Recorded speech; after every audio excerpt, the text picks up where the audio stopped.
యొక్క ఉన్నత కోసం చేసిన అనేక చట్టాలు చేపట్టాయి. ఈనాడు చూసుకుంటే మొన్న ఈ మధ్యన జరిగిన ఈబీసీకి రిజర్వేషన్లు పరిశీలిస్తే అది ఎంత దుర్మార్గమైన పరిస్థితితో మీరు అర్థం చేసుకోవాలి. ఎందుకంటే ఈ రాజ్యాంగం నిర్మాణం చేసినప్పుడు రాజ్యాంగ నిర్మాతలు అనేక విధాలుగా మదించి చేసిన ఆర్టికల్ 15, 16 ఆర్టికల్ని సవరించి 103వ మరి భారత రాజ్యాంగ సవరణ తీసుకొచ్చినారు. ఇది ఎవరి కోసం? ఈబీసీలంట, ఎకనామికల్లీ బ్యాక్వర్డ్ క్లాసెస్ కోసం అంట.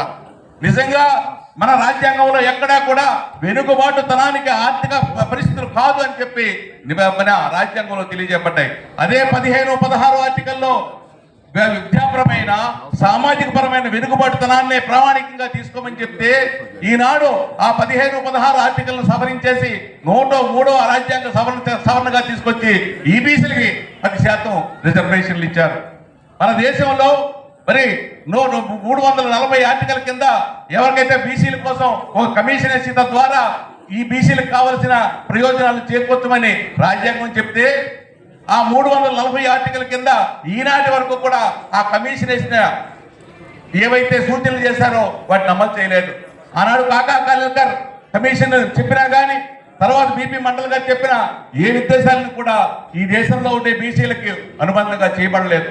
కానీ ఎవరు అడగని ఇంతవరకు ఎటువంటి ఉద్యమం కూడా చేయని ఈ బీసీల కోసం మాత్రం ఏకంగా రాజ్యాంగ సవరణ చేసి 103వ రాజ్యాంగ సవరణ కింద 15% ఉండే ఈ దేశంలో ఉండే అగ్రవర్ణాల కోసం ఈ బీసీల పేరుతో రిజర్వేషన్లు ఇచ్చి ఈ రిజర్వేషన్ల సంఖ్యని మనకు రావాల్సిన అనేకమైన హక్కులన్నింటినీ కూడా కాలరాత్రి పంపించేశారు.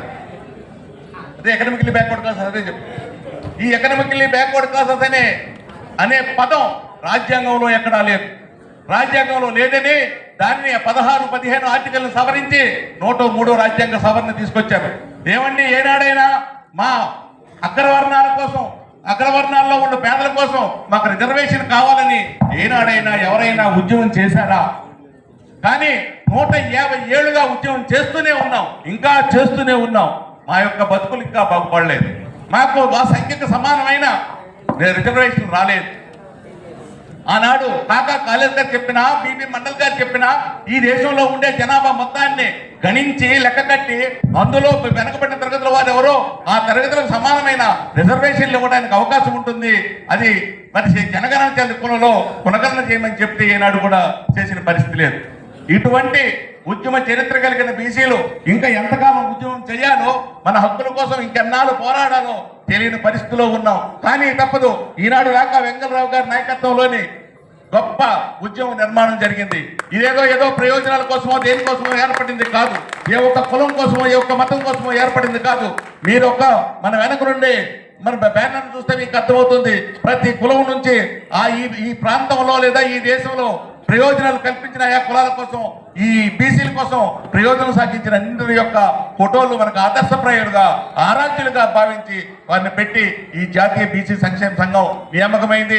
దానికోసం లాకా వెంకటరావు గారు చేస్తున్న కృషిని మనమంతా సహకరించి తోడ్పడాలని మీ అందరికీ సహకరించుకుంటూ ఈ రోజు నిర్మాణం చేయబడిన జాతీయ సంఘంలో నన్ను కూడా భాగస్వామ్యం చేసినందుకు మీ అందరికీ హృదయపూర్వకంగా నమస్కారాలు చేసుకుంటూ ధన్యవాదాలు సార్. జై బీసీ, జై జై బీసీ. నరేంద్ర గారికి, శ్రీమతి డాక్టర్ పద్మలత గారిని, జాతీయ మహిళా అధ్యక్షురాలు పద్మలత గారిని తమ సందేశం అందజేయవలసిందిగా కోరుతున్నాం. వీరి నాన్నగారు కూడా ప్రభుత్వ ఉద్యోగం నిర్వహిస్తూ అనేక సంవత్సరాల పాటు